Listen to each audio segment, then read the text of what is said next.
Welcome back to an all-new episode of Rich and Ben, the Sober Men, the podcast. Ben, episode 18. We're flying, aren't we? How are you? We are flying. We are like the podcast Virgin Airlines /BA / maybe I'd say you're more Virgin. I'm definitely Ryanair quality.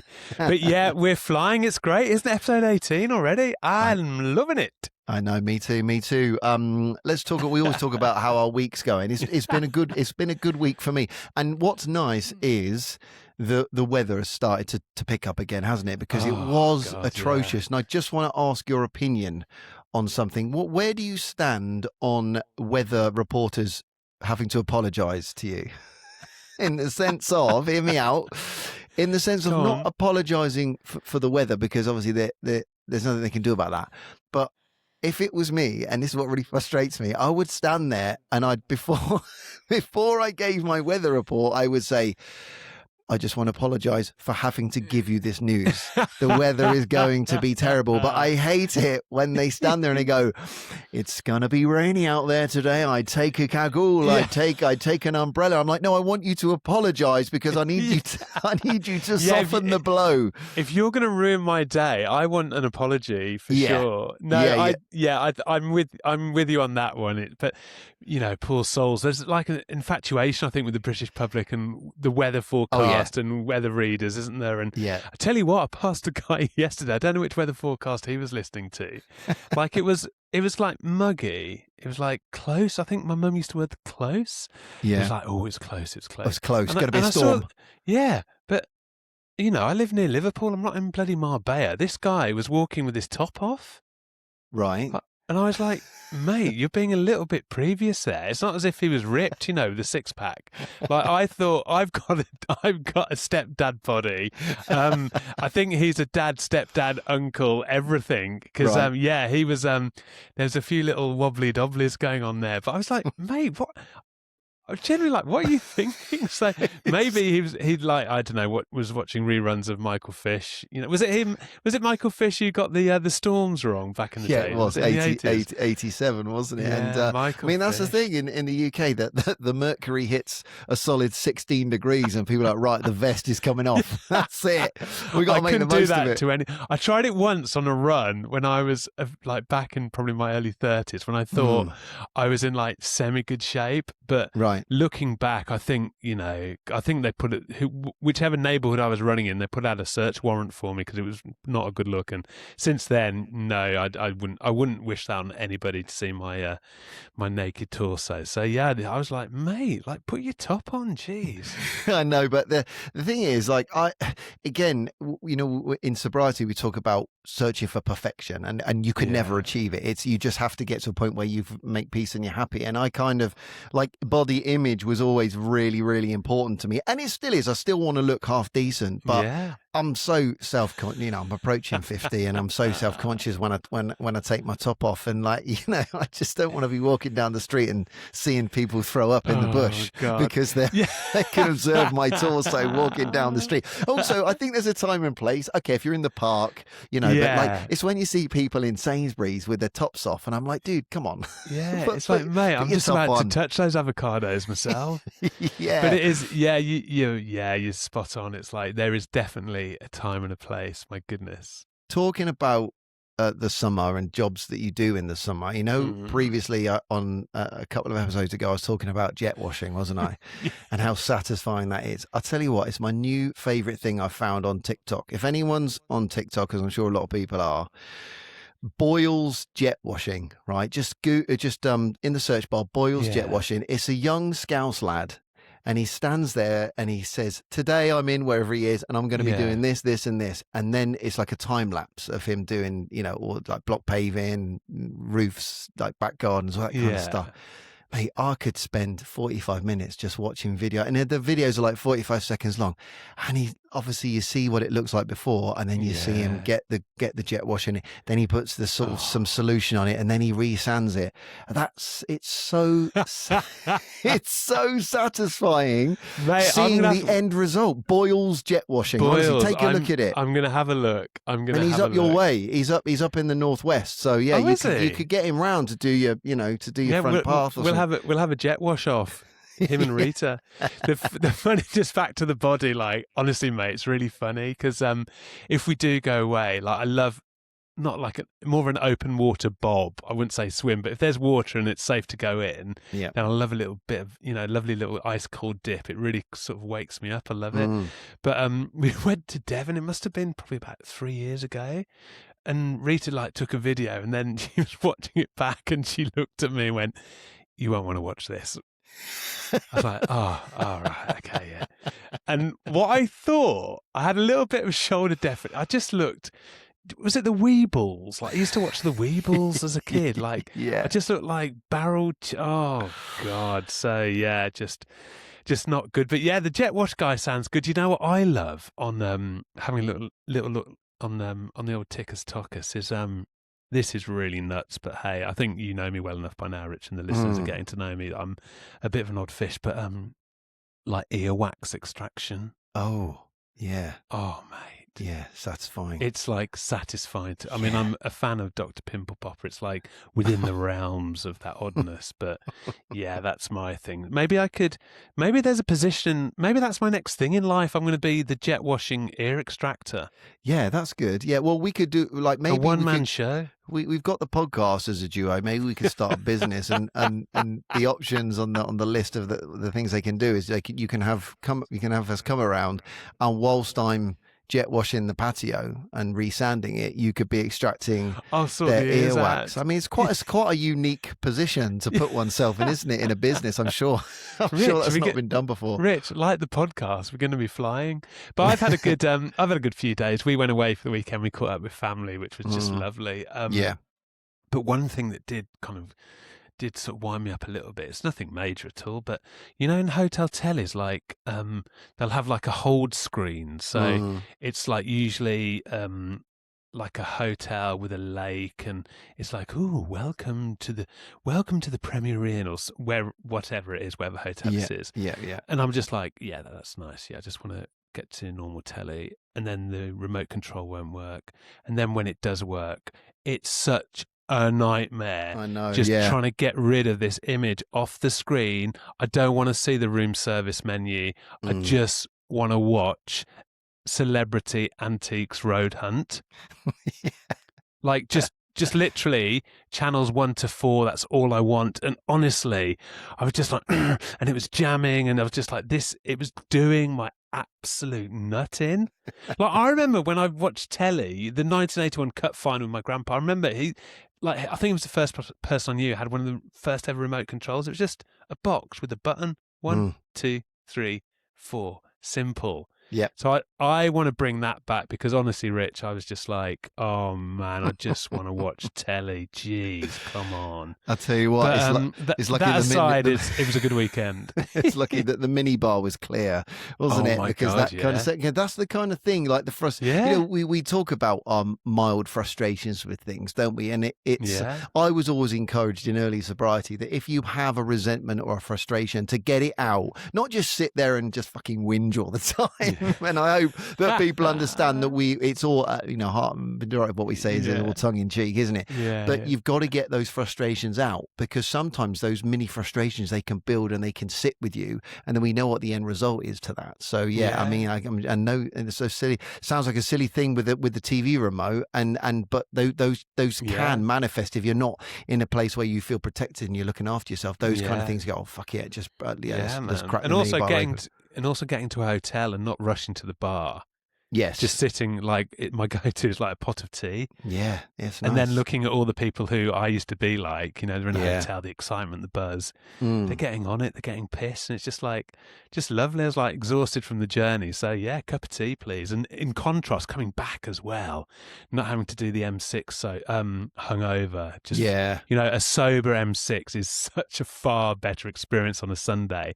Yeah. And I could look over and see, partners in the passenger seats, just like with their face stuck against the window, just like, had a big night. They've met the Grim Reaper the night before. Yeah, no, that's true. So lovely weekend away. Hotel, sort your TVs out. And M6. Thank you. You're a lovely bit of sober tarmac. I love it. Good. We've got another listener message, and Oh, I'd like to cool. read out, Ben, if I Great may. stuff. And Yeah, please do, it's lovely. Rich. It's from Stephen, friend of the pod.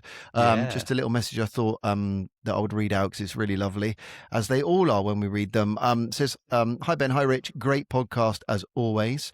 At nearly 6 months, I've gone from saying I'm not drinking for now to I don't drink anymore, and it feels great. Loving life. Got a big walk in 3 weeks." Never underestimate the impact and influence you and Richard are having on people's lives. Be very proud, from Steve. And that was just a lovely message, wasn't it? So Steve, thank you for that. It's it's nice to hear that he's getting to that point where he says, I just don't drink anymore, isn't he? Yeah, and he's comfortable with that as well. He's confident in saying that, which is amazing. And thank you for taking the time to write in, Steve. That's just, we're so appreciative, as you all know.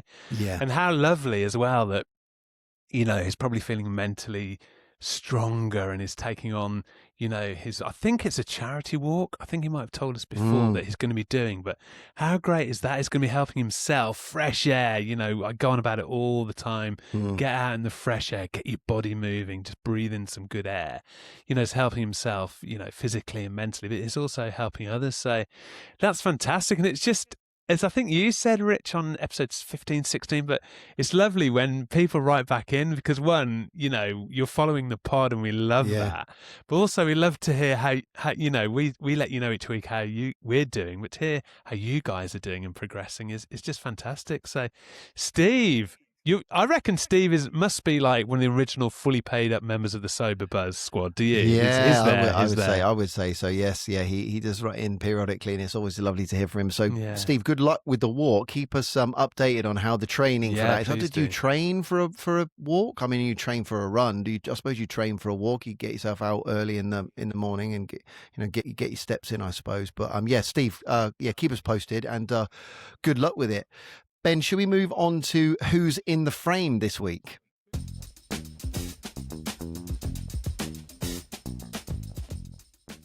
Yes, Rich. Well, this week, we've had quite a few. We had our friend Craig Armstrong in episode 2, didn't we? But we've been focusing on a lot of celebs, actors and sports people we admire who are living an alcohol-free and substance-free life, who have inspired us. But I was on Instagram actually, just posting some of our stuff last week, and he's a super guy, and I wanted to put him in the frame this week. So he's a chap called Andy Garwood.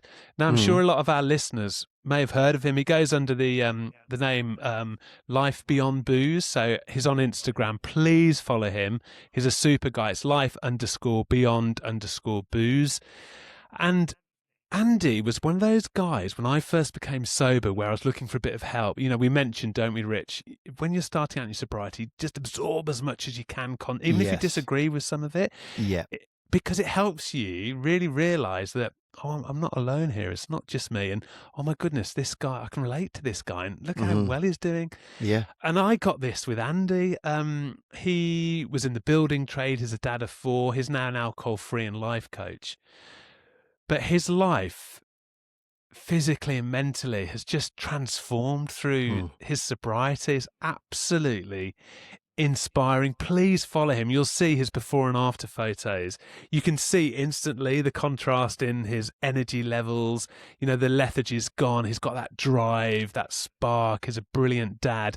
He's running marathons. He's lost so much weight. I love the before and after shots. Yeah. As you know, Rich, I find it fascinating. It's like the proof of the pudding, wow, aesthetically, that's the big benefit physically of ditching the booze. But yeah, he was, like I was, Rich, probably like you were, like a lot of our listeners, suffering from awful sleep, that anxiety. And this is something I haven't talked to you about. Did you ever get the aching kidneys, sore back vibe? Yeah. Definitely. It all makes sense now.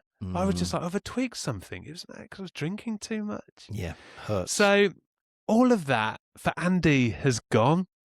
At 52, he decided just to become sober, to break free of that repetitive lifestyle, just to break that cycle and take control of his life. And it's honestly so inspiring. It's positive. And what I love now, he completely dedicates his life to helping others. He's lost 4 stone in weight. He's running marathons. He even climbed Kilimanjaro as well, which is, I mean, Wow. I struggle with the stairs here at home, Rich. So Kilimanjaro, it's like bloody hell, fair play, Andy. But he's a super guy. And another thing that, why we love people reaching out to us, because you can get so much from it, and you shouldn't be afraid to do that. And my old podcast, Rich, Benji's Cafe, which is still out there. In fact, you were a guest on that, weren't you, Rich? I was. Back in the day. Really great. After we had a lovely chat. Yeah. But yeah, I invited Andy on, and straight away he was like, I'd love to, mate. So I'm so grateful for him for that, because he didn't have to do that. And, hopefully he got something from the chat. I certainly did. But whenever I see his post, Rich, even to this day, it's like, that's cool. He'll post a picture of us morning sunset, or he's on the beach, he's just finished park run. So for the visual, and also for his content, and just for the kind of guy he is, the contrast in his life now is massive, and that has really helped me, and I find him genuinely really inspiring. So Andy, thank you. It's Andy Garwood. Please follow him, life_beyond_booze. So yeah, I thought it'd be nice to get Andy. I've got a picture of him, which I use for my pod, so we're going to whack up that on the screen. I've been remembering recently, so I'm giving myself big tech points, Rich. But yeah, Andy Garwood, alcohol-free and life coach, life beyond booze, in the frame this week.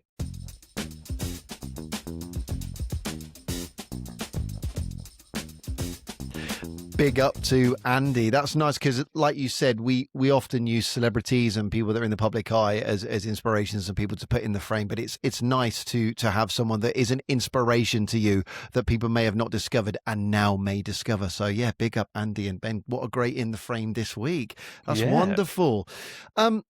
Something you said to me, it was it the last episode or a couple of episodes ago, and you said about an advert that you saw, and it was for butter. Anchor butter, Anchor butter. And it's the slogan, the tagline was, let's get buttered, like a play on words, let's get battered. And it kind of set my cogs rolling, really. And I thought to myself, that might be a nice conversation for us to have on the podcast as an episode theme, the role that advertising plays in advertising booze, and and we can include the gambling apps, that kind of thing. And it would be good to discuss our thoughts on whether we think it's irresponsible or whether it's okay, and there's no real definitive answer, because it's all subjective, isn't it? But it's interesting now, because I think that what we see is the sort of the glamorous side of it, isn't it? I'd like to explore sort of the glamorous side versus the reality of booze. Do you know what I mean? I just thought it'd be an interesting conversation for us to have. So should we discuss that today on the podcast? I think that's great. And it's so interesting, because obviously now that I am sober and alcohol free, Rich, like my sort of antennae is up a bit more about this. Like when I started drinking in my teens, 20s, 30s, it wasn't really on my radar, because it was just the done thing. It was just like sports teams are sponsored by alcohol companies. Carlsberg, they used to sponsor Liverpool, I think, back in the day, back in the Jamie Redknapp, Stan Collymore days. And it's just like, oh, there we go, they're an alcohol company. And you just didn't marry the two, really. But of course, you think from an alcohol firm's point of view, they're hitting a great target audience, aren't they? Like the millions of men and women who love football, who will be seeing that brand week in, week out. And of course, with football, we say all the time, don't we? It comes like, oh, we're going to have a pint before the game. We'll have a pint at half time. So it's a very good match, isn't it, for alcohol firms, the sporting world. And it's only recently where I've just thought, why didn't I notice that? Like, why was it ever addressed by the government back in the day? Who knows? Like I love my cricket, and I work a lot in cricket, Rich, as you know. And I remember when the first finals I watched from Lords was the B&H One Day Cup final. And I've heard stories and players that I've interviewed saying that back in the day, reps from B&H or the cigarette firms literally would just come and chuck in a load of fags on the floor. Yeah. Like, there you go, guys. Yeah. But then, of course, players themselves were probably drinking more. There wasn't the education to players; they were smoking. And I think what I like now is that increasingly I'm seeing, instead of Heineken sponsoring the Champions League, it's Heineken Zero. Yes. And that's cool. It's just like, oh, yeah, you're latching onto this. And I give kudos to the governing bodies within sport who use that. I think in rugby they use Guinness Zero now for the Six Nations. That's right.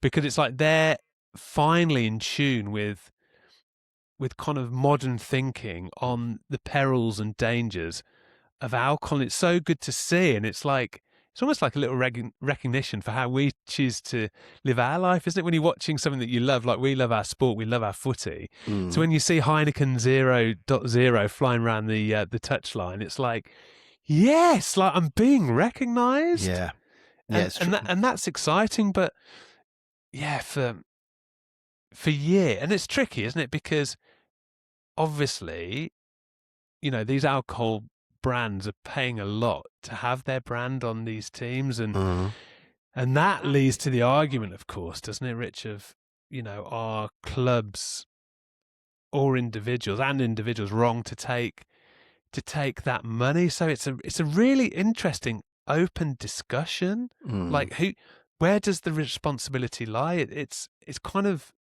almost like a seesaw argument, isn't it? Yeah, I agree. Well, I think when alcohol is advertised, it's just my opinion. What you see is it's the glamour of it, isn't it? Yeah. So if you see an advert for San Miguel beer, for example, and you've got the kind of the cobbled streets of Europe, and you've got people in their linen shirts, and they're on the beach and they're laughing, and you see that kind of cold glass with the condensation on it, and the beer looks fantastic. And don't get me wrong, I look at it, even now I look at it and I go, wow, that looks lovely, doesn't it? It looks really nice. So they're selling. Are they selling a lifestyle? Probably. They're showing a lifestyle, and if you drink, you can have this lifestyle. In sport, I think it's slightly different, because I think I saw something where Cristiano Ronaldo, it's easy for me to say, let me just put my teeth in. Cristiano Ronaldo was sitting, and this is not alcohol related, but it's the same kind of thing about a healthy lifestyle. And he sat down at his press conference table, and there was a bottle of Coca-Cola in front of him, and he just looked at it and he moved it away. He said, no. Did he? Aqua, water. And he didn't want it in front, because I think I've read or seen that he's never had a drop of alcohol in his life. I don't think he drinks. I don't know if I'm totally accurate with that. I think you're right. Yeah, and we know he's still high performing at the age of 41 at top level. Now, if I saw him with his top off walking down the street, I'd be like, mate, go for it. Go, okay. I'll get your water. Yeah, I'll be like, can I touch you? But yeah, so he's obviously promoting a healthier lifestyle. But I think in sport, the fact of, like you said, they're cottoning on to, maybe it's our responsibility to push a 0.0. Still, someone can still have that placebo effect of having a beer if they're okay with that, but having that 0.0. But I think sport is gradually getting there. But I think maybe television advertising, it's the same as it always was. It's that, someone's got a whiskey being poured, and it looks again over the ice and the glass, and it's in like front of a fire, and it's so cozy. Of course. And it, of course, any product that gets sold, alcohol or not, the company want to make that appealing to the consumer, don't they? They want you to look at it and want to buy it, because let's be fair, it's all about the money, isn't it? Yeah. I don't think even a 0.0 beer or an alcoholic beer, they don't really care about the individual. They don't really care about us as humans. They don't. They want to make money. And even with promoting a 0.0, if they're thinking, actually, people might be drinking a little less, or at football matches might be drinking a little less than they have previously, let's introduce a 0.0 beer, because that means we could still earn some revenue. So my personal opinion is that it doesn't matter what they're promoting. They want to make money, and they don't really care about us. I don't think any company that wants to say something, they don't really care. They just want to make. It's almost like money. yes, it is great seeing the 0-0s at sporting events being advertised. But yeah, you could well be right, Rich. I think it could just be a box ticking exercise, and their sales are probably as good as ever on the full blown version, the full alcoholic version of whatever drink they're advertising, and yeah, I think you're right. Do they have a duty of care? Of course they do, but the reality is these massive global companies, they're going to be looking at at their income, aren't they? That's their ultimate. Well, it's true, and the frustrating thing is that if they did genuinely care about us and they weren't just trying to hard sell, the 0-0s would be cheaper. And they're fucking not. They're ridiculously expensive. They're the same price as a pint, a bottle of 0-0 beer at a football match or in a pub. It's the same price. I'm like, I don't understand why it costs the same. It's the same as mocktails.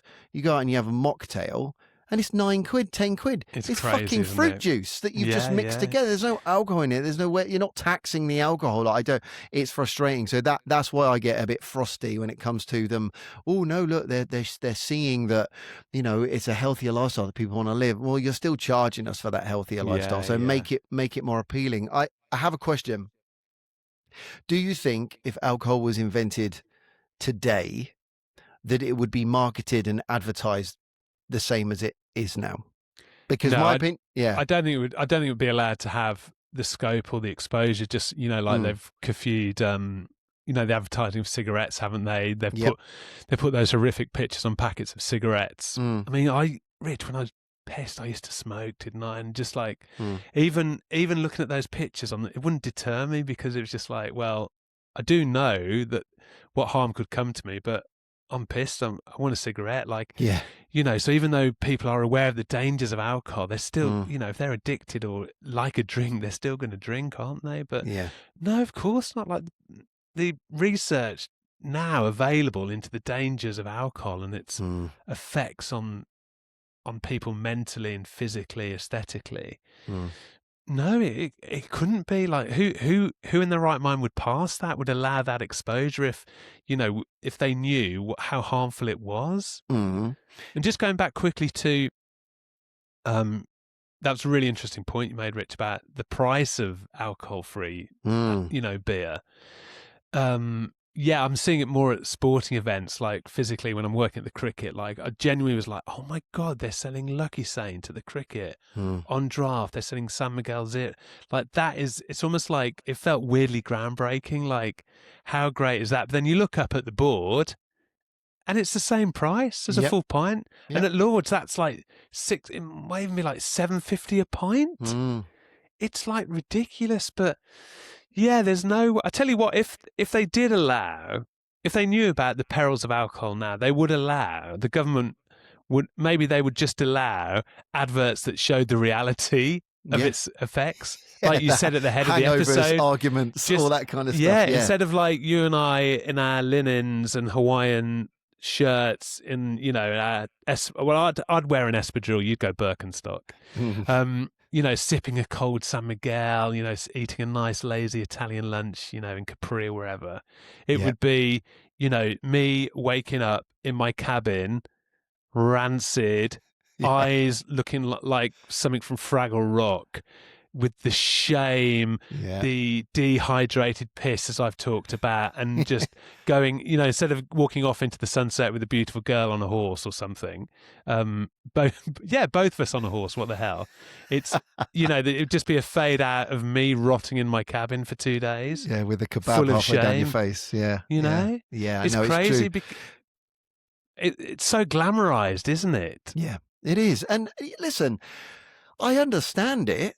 I really do. And I'm not judging it. We're just having an open conversation about it. But it is a drug. I don't care what anybody says. Alcohol is a drug in liquid form. It is. And because it's legal and because it's culturally acceptable, we don't question it. And it promotes the mindset of, well, it's not that bad if you just have it a little bit and stuff. And maybe for some people it isn't. But it is a drug. And I think if it was invented this very moment today, I don't think A, it would be legal, and B, it would be marketed. I think it would be the same as all the other controlled substances that that we have. Now, that's not me saying, so stop advertising, stop selling it. That's just my opinion of what I think alcohol is, because obviously our experiences, we've seen the damage of what it can do to ourselves and to other people. And yeah, it's an interesting debate, because again, it's so subjective. We could have 5 of us sitting around having the same conversation, and each one of us would have a different opinion on it. Probably fair to say that you and I share a similar opinion on it. I mean, I wonder if eventually it will get to a point where you can only show those adverts like post watershed or something. Like maybe. I think that would be a start, don't you? It would be definitely a start. It's like when they did, introduce the watershed, and anything violent crime wise would have to be on after 9 o'clock, I believe. And again, it's like what I think as well, Rich. It's also a parent's responsibility, I think. The environment within a household. If you're letting your children watch those kind of shows that are going to have alcohol adverts in them, then is that right? Like, I'm not a parent myself, so again, this is just my own opinion. What I think, but should you allow your children to be watching those kind of shows? Like, how do you keep tabs on that?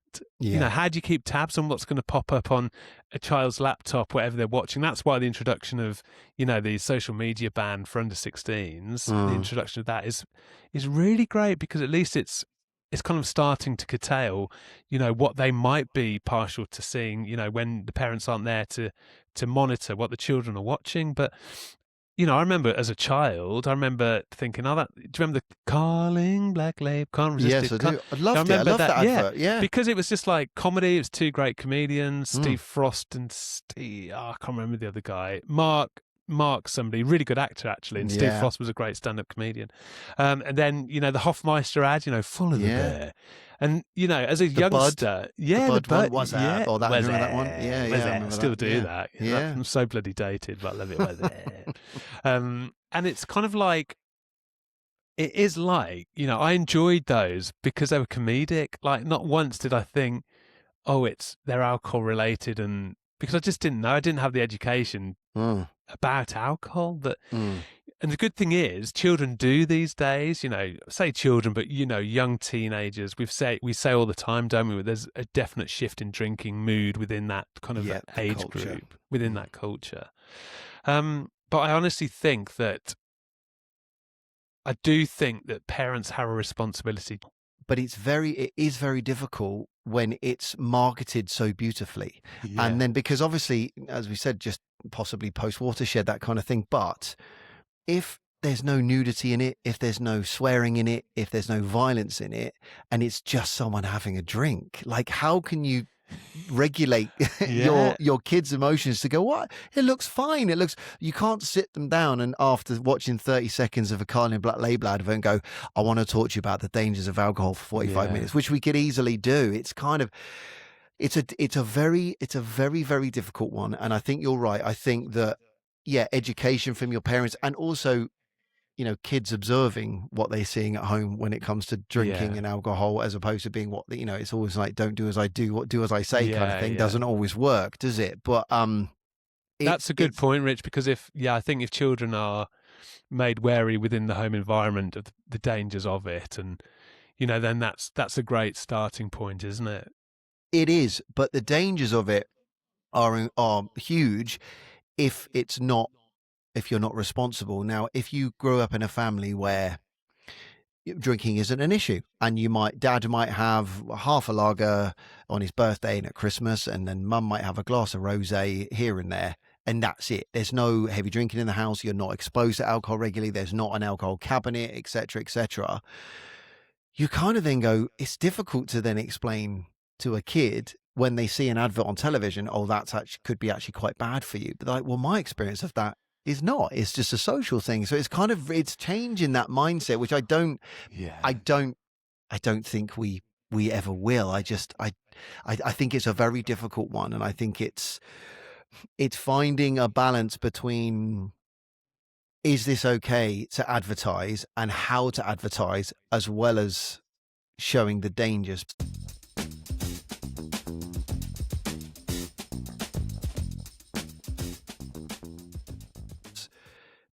Do you think the phrase "drink responsibly" is enough at the end of an alcohol advert? Do you think? Because we see the 30, 45 seconds, a minute's worth of like beautiful beaches and friends and bonfires and toasted Yeah. marshmallows and necking your Tanqueray, and then just at the end it says "drink responsibly." No, I don't think it it's is enough. tiny, isn't it? It's tiny just, because they have to. It's just like a little nod, isn't it? To like, we're doing our bit from the drinks companies. We're doing our bit. I think it needs to be certainly, like online or TV quizzes. They'd have to give the terms and conditions, and even though they fire through them, I think it needs an audio to it as well, not just a visual of drink responsibly. Rather, that's a start at least. But then, there needs to be more, like on the cigarette packets at least. There's a warning there, and you look at any alcoholic drink, and they've got the drink responsibly there, but it's like tiny, and whoever reads that anyway? Yeah. Well, you said it about the cigarettes, didn't you? Now they're, also, by the way, have you seen the price of a packet of cigarettes recently? It's ridiculous. Like, I can't Because I believe... remember, mate, when like buying them just for, I didn't even enjoy smoking. It was just a result of the booze, Rich. But I needed to have that cigarette hit, so I'd have to buy, gone in the day, you couldn't buy 10, of course. If there was a mate at school, I think I'd offer them, a quid for one. Yeah. Do you know what the buy a fag off you, mate. But it's ridiculous, isn't it? Yeah, mate, it's so expensive. Is it like 10 quid? Or mate, more than that. Like, literally, the most expensive packet next door in the garage near where I live, 25 quid for a packet of 20. It's ridiculous. I think the cheapest packet I saw was like 14 quid for the cheapest packet. It's insanity. And I don't know whether that's to deter people from smoking, or the fact people will pay it. People will pay it. Well, also, I don't know whether, again, when it comes to advertising, where it's a similar thing with, well, we can't advertise it, we can't even show it in the shops. So to combat the loss of money we might get from people not seeing it and wanting to buy it, we'll just up the prices. So the people that are buying it will still kind of bridge that gap. But my point was with that, it's not. So nobody endorses cigarettes anymore, do they? Like celebrities, they don't endorse cigarettes. They used to have people smoking on TV and going, "Oh, Lucky Strike," you could. But celebrities do endorse booze, don't they? Yeah, a lot of them have booze brands, and they're sitting, drinking a Jack Daniels. Beckham's got a vodka, has he, or a gin, and I think has George Clooney got a whiskey? I think so, and I think Ryan Reynolds was aviation. But so where do you land on sort of the celebrity angle and kind of because of course they're getting paid a massive amount of money to endorse it, whatever. Do you think that celebs should promote alcohol brands? Do they have a responsibility? Do you think that that's okay, or what's your view? I think they have a responsibility, of course, but I think it is something obviously they discuss with their management team, but I think it's a personal choice for them, and it could literally just come down to them taking that paycheck, Rich. Yeah, it could. It really could. And I think what they would do if they did choose to advertise an alcoholic brand, it would be worked out within their team. I'm sure, like, we have to be doing this the right way. We want it to look good. I mean, how can you appeal to the right sort of person with alcohol? It's such a complex argument, isn't it, Rich? It is. But sometimes it could just be like they're paying me how much to do this? Like, I'm going to maybe put my morals to one side and do what I can to make it look as right and portray the drink as safe as possibly I can, but without harnishing my image. But I'm going to take the paycheck. I thought about this myself because you and I are both obviously actors. We're from a performing background. Yeah. We've done a lot of auditions for adverts, commercials over the years. I probably have auditioned for some alcohol adverts in the past, but I don't think now if my agent came through with an audition for an alcohol brand, I couldn't do it.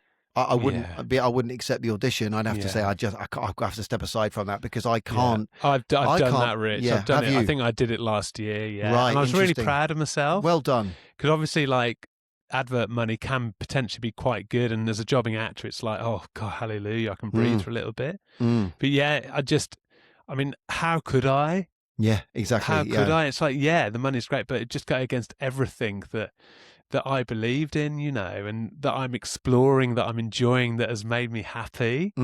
So I felt good, actually. Just like probably one of the first times that really in my career I've been like, no, I'm not doing that. And it felt so fucking good to be in control. Good. I think that's and then, but with celebs, Rich, of course, if they're, I've read things. I'm trying to think who posted, but somebody lost like a branding deal because they were alcohol free. Really? I wasn't sure if it was to promote alcohol, but they basically, because they were alcohol free, they lost the deal. Like, how awful is that? And of course, a celebrity who is alcohol free, like, you just, they'd be crazy to promote alcohol, wouldn't they? Of course, yeah. But yeah, and what I really admire, like, like Tom Holland and people who now promoting their own alcohol-free brands. This is the flip side, of course, isn't it? Would you do that? The alcohol-free, yeah, of course. Yeah, this Heineken 00 came along and said, Ben, oh we'd like my to be God, of course, because I drink it and I enjoy it and I'm safe with it and it's, alcohol-free. And it's really good that these, there are people in the public eye who are supporting alcohol-free drinks, because just as people hook on to like, oh, I'm going to have a pint of that because David Beckham drinks it. I'll have a pint of Stella because that's what Beckham drinks. How great if somebody goes into, say if Lucky Saint got a celebrity on board to promote their drink, and you go into a pub and Lucky Saint's on tap or a Guinness Zero, be like, oh, I'm going to give that a go because so-and-so, is the face of that drink. I mean, that would be a really great thing to kind of see happening more and more, wouldn't it? Like, can you imagine sort of a national TV campaign with a new alcohol-free drink with, Anton Deck at the helm or somebody like that, like to raise the awareness of a healthier lifestyle. Yeah, someone that people respect, people that's liked by the general public. Hey, or here's a thought. Rich and Ben from Rich and Ben the Sober Men. Listen, we're available. So any 00 drinks companies that want to get in touch, please feel free. That's what this Rich? Would you like? How would you feel on? Because do you drink 0 beers? I do drink 0 beers, and I'll tell you my story with it is that because I went through the 12-step program, and my sponsor in particular, he doesn't advocate for 00 drinks. Yeah, and I think it depends on where you're at with it, because if his opinion is, and I understand it, is that if you have a 00 beer, you're giving yourself a placebo effect of having a beer. How long is that going to last before you are bored of the 00 and you want to have the thing? He is a fan of eradicating it completely and just fruit juice, sparkling water, gone, whatever. But I'll have a 00 beer, but I'll tell you this: I have a bottle of Heineken, or maybe 2 most. But after that, I'm like, I don't want another one. I don't. I like a Guinness Zero, but I've got 3 Guinness Zeros in the fridge, which have been in there for about 6 months, because I don't have that same relationship with it, with alcohol now, like that I had before, where I just have to keep having more and more. It just sits there, and I don't notice it. So I do. Mate, you know what I literally was just about to say? I'm the same. Really? Like 1 0 beer, and I'm like, I'm just done. It's just like, oh, that was really nice. And like you say, I think I've got Estrella Zeros in the they've been there in the little cardboard 4 thing with 1 missing. Yeah. Which whenever I open the fridge, I'm like, just take them out the holder and recycle the holder. But no, they threw them in there. When I'll probably have 1 tonight, actually, ice cold. But yeah, just like, there's no rush to have another. And when I think, like, what is it with drinking where even if I had access to all the booze in the world over the course of an evening for free, I would drink so fucking quickly. Yeah. It was almost a thing in my circle of mates, just like Ben, guzzling away.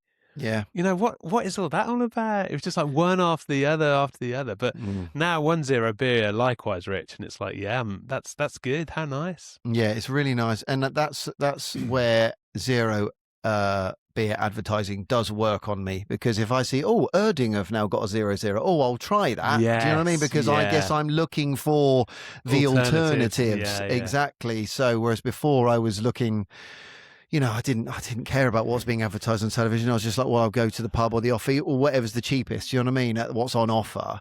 But yeah, so you said it a little while ago, and you said about it being personal choice. So just to flip it on its head a minute, if advertising for booze on TV was stopped and on the radio, etc., and billboards, Yeah. Do we think adults should be free to make their own decisions? Because many people, full transparency, many people drink without major issues, of course. People can be regular drinkers, have a couple, it's fine, they don't have an issue. It wasn't like that for us, and it isn't like that for millions of other people. But I think that if alcohol advertising was banned, I think the alcohol companies would be up in arms about it and they'd be fighting it. And also probably people, as we see, I should be able to make my own decision. I'm an adult. I'm a grown person. I can do what I want. When that free will is taken away, that could be an issue in itself. Where do you land on that? We should, as adults, be able to make our own decisions. And if there is alcohol, we know what the dangers are, but it's our decision to take it. Yeah, completely. As adults, it's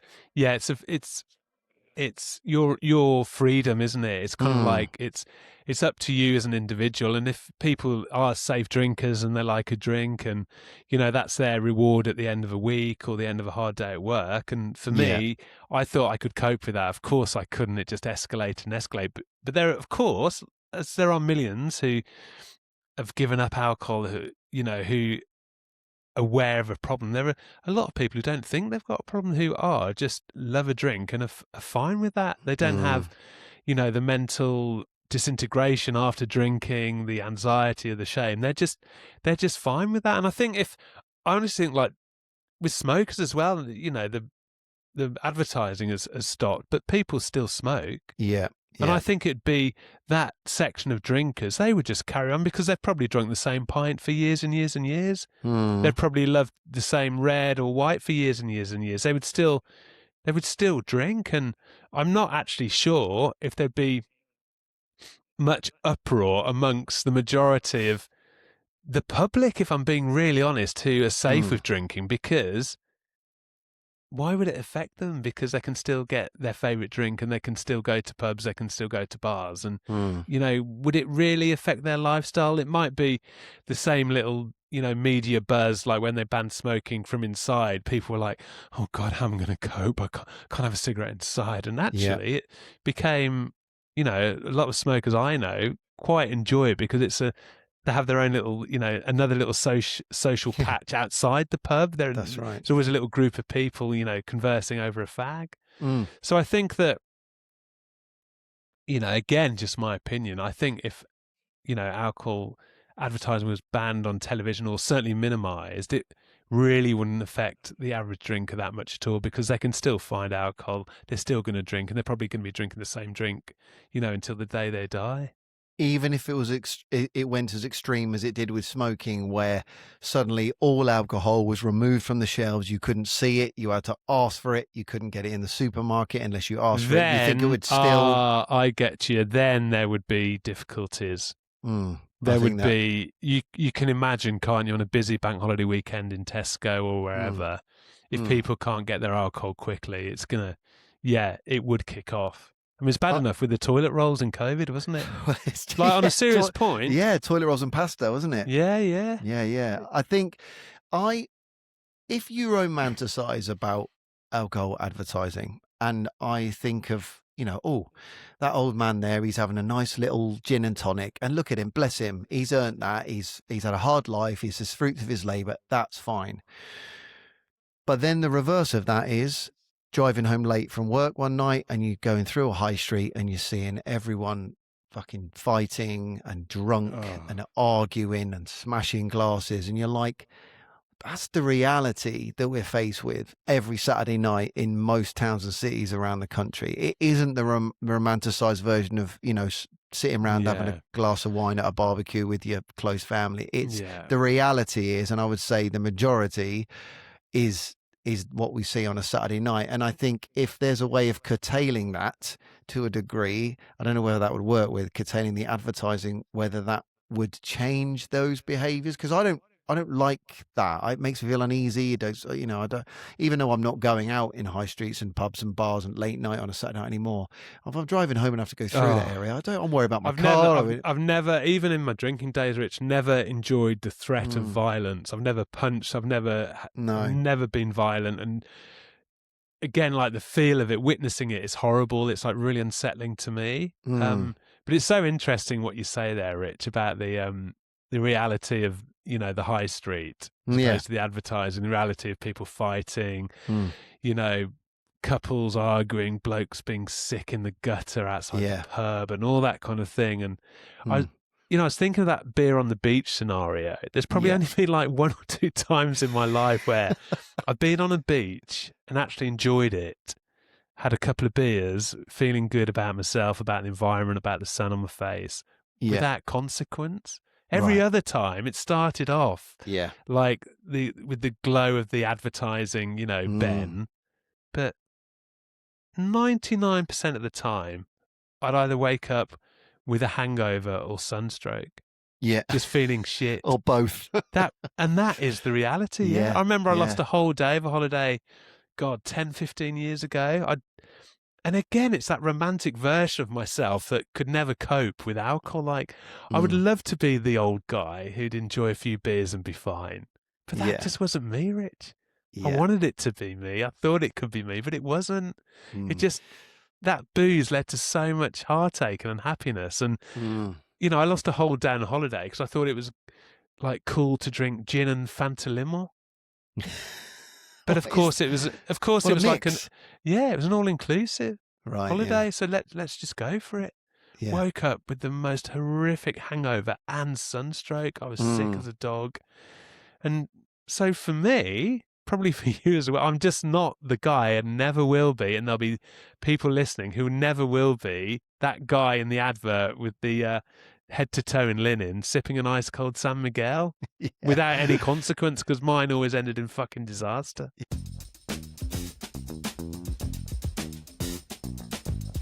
Well, the good thing is now I could sit around with a few people, close friends, having those San Miguels, and I'd be quite happy with my 0.0 or my ginger beer. And I'm quite maybe that's a good advertising angle. Everyone drinking a beer, and you're sitting drinking, a nice ginger beer, and it's, the tagline: you can have just as good a time as these guys, and you might have a hangover tomorrow. Do you know what I mean? Something like that. That might be nice. Copyright on that one. Yeah, showing the other side of it, but it's interesting, isn't it? Because it's the same. The other side of it without being horrific, because now we find the other side is I can sit and enjoy the company of people who are drinking. It doesn't bother me at all. Yeah. And you know what? I'm excited about what I'm going to have for dinner that night, about, reading my book on the balcony before I go to bed, about waking up, going for my early morning walk in the sunshine, then getting to the beach feeling great. That's the thing. Yeah, but then you get a load of morons going, "Oh, that's so fucking boring. What a fucking shit advert is that?" Because you do get people like that. We have it. We have them all over our TikTok on a regular basis. I want to talk about the in a similar vein, the gambling apps, because that's the advertising for that. I mean, that's the disease of addiction. Well, it's all over the World Cup, isn't it? Yeah, exactly, and they're. That's I think I'm going to go out on a limb here and say I think that eventually will be like smoking. I don't think you'll be able to I don't think they'll put legislation in, because I think it's why we're seeing so much of it now. I think it's just being flooded, because I think those companies realize at some point the brakes are going to put on, because the immediate impact, the immediate financial impact on people in 5 seconds is straight away. You can lose your life, can't you? Straight away in the push of a button. It's crazy. And we're seeing that. We're seeing in live betting, in-game betting, or like it's tapping into that human's psychology, isn't it? Like all these free bets, 1 free spin, £10 like credit or whatever. And I think, again, I feel that is exploiting human behaviour sold as entertainment, isn't it? And I think, again, that gamble responsibly. Yeah, that doesn't fucking do anything. What's the tagline? It's like, when the fun stops, stop. Well, yeah, when the fun stops, Like, Yeah. if you're addicted to it, you can't just stop. Well, this is it. There's I tried that with alcohol. It didn't work. I know. It's You that. know? There's that advert that says, "Just so you know, if you feel you might have a problem, take a step outside, get some fresh air, take a reset." I'm like, that doesn't fucking do anything for anyone. If you are deep in addiction, you've got Yeah. a problem. That is not going to do anything, and I find it infuriating because all that does is tick a box for them saying, "Oh, we have to say this, so we're just going to say it." We don't really care if you've got a problem, as long as you're giving us, £10,000 of your money, and we get it into our So that the gambling apps really frustrate me, and my heart breaks for you see these groups of parents, trying to push the awareness of the dangers of gambling, who've lost, children to suicide through gambling addictions. And my heart just goes out to them because these people were just like we were with alcohol, just hooked. Just hooked and addicted and no way out. And, the suicide rate is kind of, it's really upsetting. It's awful. But then it's the same with alcohol and drugs. Millions suffer, don't they? But again, how truly concerned are the gambling companies, about the welfare of a family who have lost somebody to a gambling addiction? It's horrific. Yeah, they couldn't care. They couldn't give a shit. And again, it would be something, going back to us being employed as actors, I don't think I could endorse a gambling app as well, because I've seen how destructive it can be to people. It's like firsthand I've seen that, and it's awful. We've talked about it on the podcast as well. And I don't like it. And I don't think something that is an addiction for someone, or that could be a real problem, I don't think that should be pushed. Hey, do this, press this, get this up. And again, as we said, if you are a gambler and if you want to have a sort of a flutter on the horses or whatever, regardless of it being advertised, you're going to find those apps anyway. But don't keep giving us the option to get all these different apps. As you hinted, Rich, I think it's impending that soon enough, if there's a way that alcohol and gambling adverts can just are forced to take a step off the front line of media, the front line of advertising, that yes, it's there, yes, it's available, but not in our faces. It's true. And I will say this again, to flip it on its head, it is just a bit of fun for a lot of people. And most people, they just have a gentle flutter. They'll go to with their dad as they're a kid, and they'll go and have a flutter on the Grand National, and people going, "Oh, I've just put £5 on the football this week." It's not a problem for a lot of people. And I understand that. And I wouldn't want to take that fun away from the people that don't have a problem. My issue would be it's being really forced upon everyone at all times, on the radio, on the TV, on podcast adverts. And for people that do have serious problems, could lose their livelihoods, could lose their lives, because they're seeing it. Oh, there's a new app. Oh, it's a new one. Oh, I can do this. I can get a free bet. And I don't think that it should be as promoted as it is. That's just my personal opinion. Listen, I know a lot of people will disagree with me, but like I said, I see people with these problems, and I feel for them, because it's very difficult to get out of it once you're in it. Yeah, and also how interesting it raises another sort of sidebar of how differently somebody's brain can be wired. How do they decide who's going to be addicted to alcohol or to drugs or to gambling? Yeah. It's kind of crazy, isn't it? It is. How the brain must be programmed, and how different people are affected by different addictions. Yeah, no, it's true. I mean, there was the Paul Merson documentary, I think we spoke about it, where they wired him up, didn't they, to a machine, and they put him in front of a online fruit machine, and you see how the electrodes were going in his brain when certain things were happening, and like for someone else it wouldn't be happening. And it's very interesting, and I think that everyone is wired differently, where variety is a spice of life. It wouldn't do if we were all the same. But for the people that do struggle to have that, it's like having a roast dinner put in front of you after you've not eaten for a day, and said, "Oh, you can't eat that."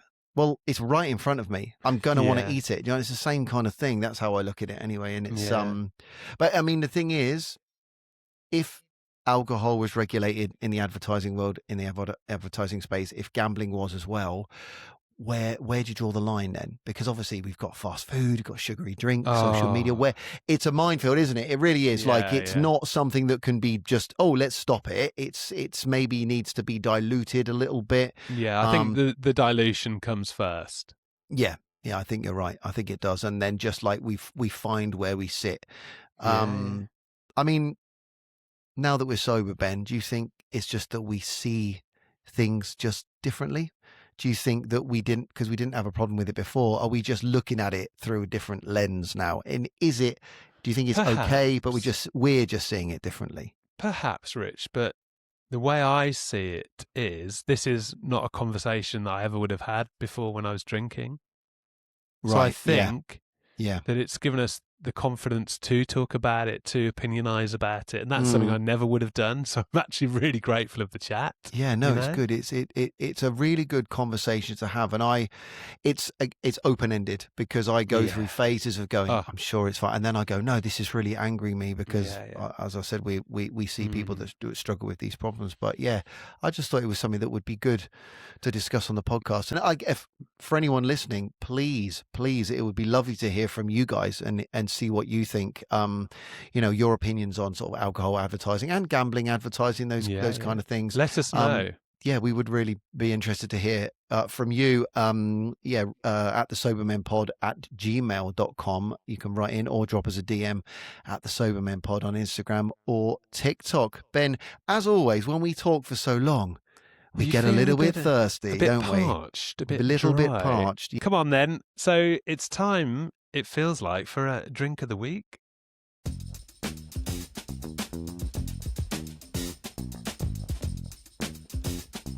So Ben, drink of the week. It's very small this week. It's very small. It's from Sainsbury's and it's called Moju and it's extra strength ginger. Now it says extra strength ginger. It's extra fiery with super root boost. And if you can see in my hand, it's tiny. I'm showing it on the screen if you're watching this on YouTube. God, it is small. But yeah, if you're listening to this, I'll explain. It's a clear shot glass, sort of plastic bottle, and it's got a little, brown and yellow. There we go. Let me show it to the screen. It's got like a brownie yellow label on it. I've seen those. You've seen that before, and it's by It's like super Moju. Condensed, though, isn't it? It looks super like a real condensed. Fortified so I think it's shot. Of yes, I think it's going to be really concentrated. And I got this one because it says extra fiery. So I'm interested to see what it's going to do to me. But yeah, I think it's one of those little shots that you can have in the morning, get a little boost before you kind of leave the house, or even at lunchtime if you're flagging a little bit. But yeah, by Moju extra strength ginger. So let me open it, and I'm gonna, because it's so small, I think it's encouraging me to just like the whole thing straight down straight away. Go for it. And it's got one of your favourite caps on it, Ben. You know, yes. What you know is what's your hooter. Yeah, right. Okay, God, it's really full. Right, here we go. Down the hatch. What's your T-shirt? Oh, and they're off. Look at that. Early thoughts? Oh God. oh my God. Mate, that is so strong. Oh my God. That is really. Are you okay? Yes. I mean, I've got long arms, but I don't think they'll reach to Oxfordshire to give you a pat on the back. Have some water, have a bit of water. Hold on. Pal. I have to say, did it just hit the back of your throat? Oh yeah, it was a shock, but it was nice. Really, if you like ginger, I tell you what, this extra strength ginger is for you. I can't even feel my tongue. It's so strong. It's like, do you remember aniseed balls? And do you remember fireballs you get as a kid with cinnamon in it? Oh my God, yeah. Oh mate, yeah. Extra fiery, super root boost. I think that could be one of my favourite ones yet we've had. Oh, hello. I really recommend that by Moju. I got it from Sainsbury's. It's quite expensive though. It's like £2.70 for that tiny little one mouthful. Yeah. But yeah, that was really, it was a shock, so be prepared for it. But literally straight down, and can you see? Can you see me? I'm looking fresher already. Can't you see, Ben? You're buzzing. You're literally like the old Ready Brett guy. You're like you've had 82 carrots. But Rich, that actually, on a serious note, so I head off for work if I'm doing the morning in the van at 4:30 in the morning. Death o'clock. So something like that could be perfect to kind of set me up, give me that little boost. So I'm going to try it. I'm going to get to. I've seen those in Tesco, so I'm going to get there and give it a go. So hey, thanks for sharing that one, Rich. It looks good. And are you sure you're okay? Mate, I'm fine now. It was just, I think it was just a shock. Worried then, pal. Well, even though it said, extra fiery, I thought, wow, how fiery can it be? But it was very strong. But yes, it does give you a real shot in the throat. There we go. That was this week's drink of the week. Oh, Well, go and Ben. have a lie down, Rich. You're going to be, I'm a bit worried about you now after that. Yeah, thank you. No, I'll be fine. It was just Good the shock stuff. of it. But yeah, Ben, a great conversation. Everyone, please like, subscribe, follow us on the YouTube, do all those lovely things, please, because it really helps us. And Yeah. Ben, what are you doing this evening? You gonna have a little relax? Yeah, just work first thing in the morning. So yeah, just a nice bit of food. I'm going to be doing a few little bits on my laptop. Just call me Steve Jobs. But Nice. yeah, as I always like to do, wind down with some nice grub on the sofa, just chilling out. Absolute bliss. Fruits of your labour, mate. I'm going to do exactly the same, and we'll see you all on the next Rich and Ben the Soberman, the podcast. Cheers, Rich.